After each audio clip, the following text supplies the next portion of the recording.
Sri Caitanya Caritamrta Preface by His Divine Grace A.C. Bhaktivedanta Swami Prabhupada, founder of the International Society for Krishna Consciousness. There is no difference between the teachings of Lord Caitanya presented here and the teachings of Lord Krishna in the Bhagavad Gita. The teachings of Lord Caitanya are practical demonstrations of Lord Krishna's teachings. Lord Krishna's ultimate instruction in Bhagavad Gita is that everyone should surrender unto him, Lord Krishna. Krishna promises to take immediate charge of such a surrendered soul. The Lord, the Supreme Personality of Godhead, is already in charge of the maintenance of this creation by virtue of his plenary expansion, Kshirodakasai Vishnu, but this maintenance is not direct. However, when the Lord says that he takes charge of his pure devotee, he actually takes direct charge. A pure devotee is a soul who is forever surrendered to the Lord, just as a child is surrendered to his parents or an animal to its master. In the surrendering process, one should 1. Accept things favorable for discharging devotional service. 2. Reject things unfavorable. 3. Believe firmly in the Lord's protection. 4. Feel exclusively dependent on the mercy of the Lord. 5. Have no interest separate from the interest of the Lord. And 6. Always feel oneself meek and humble.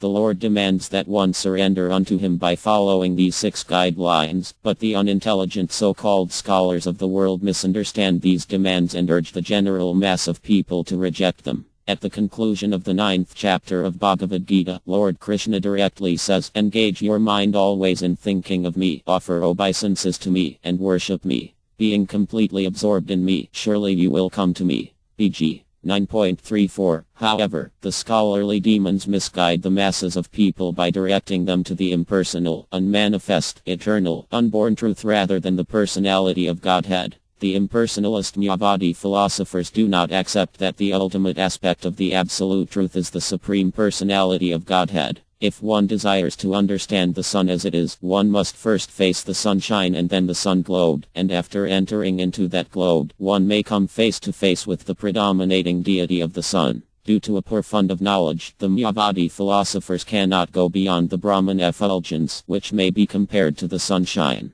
The Upanishads confirm that one has to penetrate the dazzling effulgence of Brahman before one can see the real face of the personality of Godhead. Lord Caitanya therefore teaches direct worship of Lord Krishna, who appeared as the foster child of the king of Vraja. He also suggests that the place known as Vrindavana is as good as Lord Krishna because there is no difference between the name, quality, form, pastimes, entourage and paraphernalia of Lord Krishna and Lord Krishna himself. That is the absolute nature of the absolute truth. Lord Caitanya also recommended that the highest mode of worship in the highest perfectional stage is the method practiced by the damsels of Vraja. These damsels, gopis or cowherd girls, simply loved Krishna without a motive for material or spiritual gain. Lord Caitanya also recommended Srimad Bhagavatam as the spotless narration of transcendental knowledge, and he pointed out that the highest goal in human life is to develop an alloyed love for Krishna, the Supreme Personality of Godhead.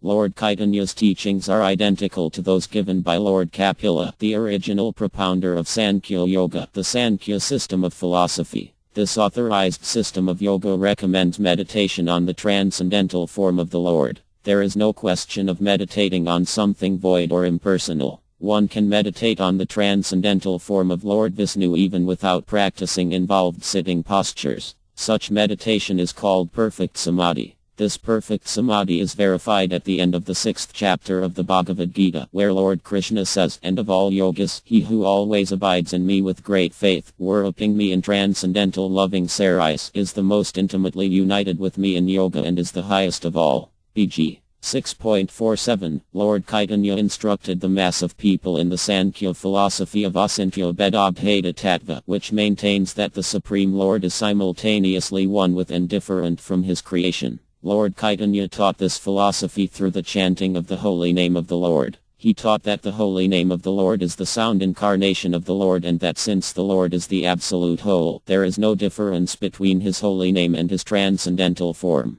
Thus by chanting the holy name of the Lord one can directly associate with the Supreme Lord by sound vibration. As one practices this sound vibration, one passes through 3 stages of development: the offensive stage, the clearing stage and the transcendental stage. In the offensive stage one may desire all kinds of material happiness, but in the second stage one becomes clear of all material contamination. When one is situated on the transcendental stage, one attains the most coveted position, the stage of loving God. Lord Caitanya taught that this is the highest stage of perfection for human beings. Yoga practice is essentially meant for controlling the senses. The central controlling factor of all the senses is the mind. Therefore one first has to practice controlling the mind by engaging it in Krishna consciousness. The gross activities of the mind are expressed through the external senses, either for the acquiring of knowledge or for the functioning of the senses in accordance with the will. The subtle activities of the mind are thinking, feeling and willing. Depending on one's consciousness, the individual is either polluted or clear. If one's mind is fixed on Krishna, his name, quality, form, pastimes, entourage and paraphernalia, all one's activities, both subtle and gross, become favorable. The Bhagavad Gita's process of purifying consciousness is the process of fixing one's mind on Krishna by talking of his transcendental activities, cleansing his temple, going to his temple, seeing the beautiful transcendental form of the Lord nicely decorated, hearing his transcendental glories, tasting food offered to him, associating with his devotees, smelling the flowers and tulasi leaves offered him, engaging in activities for the Lord's interest, etc. No one can bring the activities of the mind and senses to a stop, but one can purify these activities through a change in consciousness. This change is indicated in the Bhagavad Gita when Krishna tells Arjuna of the knowledge of yoga whereby one can work without fruitive results. O son of Partha, when you act by such intelligence, you can free yourself from the bondage of works. BG 2.39 A human being is sometimes restricted in sense gratification due to certain circumstances, such as disease, but this is not the prescription for giving up sense gratification. Without knowing the actual process by which the mind and senses can be controlled, less intelligent men either try to stop the mind and senses by force, or they give in to them and are carried away by the waves of sense gratification. The regulative principles and rules of yoga, the various sitting postures and breathing exercises performed in an attempt to withdraw one's senses from the sense objects are methods meant for those who are too much engrossed in the bodily conception of life. The intelligent man who is situated in Krishna consciousness does not try to forcibly stop his senses from acting. Rather, he engages his senses in the service of Krishna. No one can stop a child from playing by leaving him inactive. A child can be stopped from engaging in nonsense by being engaged in superior activities. The forceful restraint of sense activities by the 8 principles of yoga is recommended for inferior men.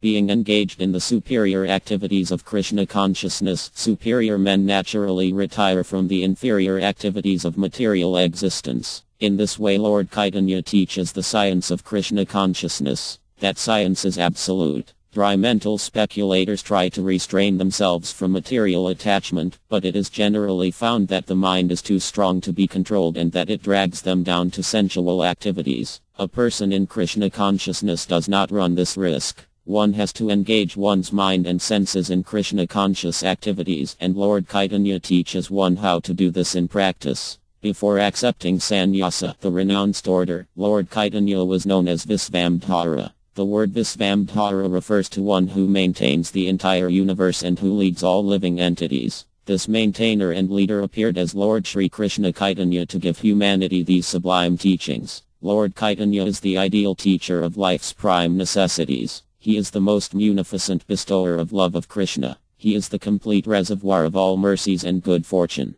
As confirmed in Srimad Bhagavatam, the Bhagavad Gita, the Mahabharata, and the Upanishads, Krishna is the Supreme Personality of Godhead himself and is worshipable by everyone in this age of disagreement. Everyone can join in his Sankirtana movement. No previous qualification is necessary. Just by following his teachings, anyone can become a perfect human being. If a person is fortunate enough to be attracted by Lord Caitanya's features, he is sure to be successful in his life's mission. In other words, those who are interested in attaining spiritual existence can easily be released from the clutches of Maya by the grace of Lord Caitanya. The teachings presented in this book are non-different from the Lord. Being engrossed in the material body, the conditioned soul increases the pages of history by all kinds of material activities. The teachings of Lord Caitanya can help human society stop such unnecessary and temporary activities. By these teachings, humanity can be elevated to the topmost platform of spiritual activity.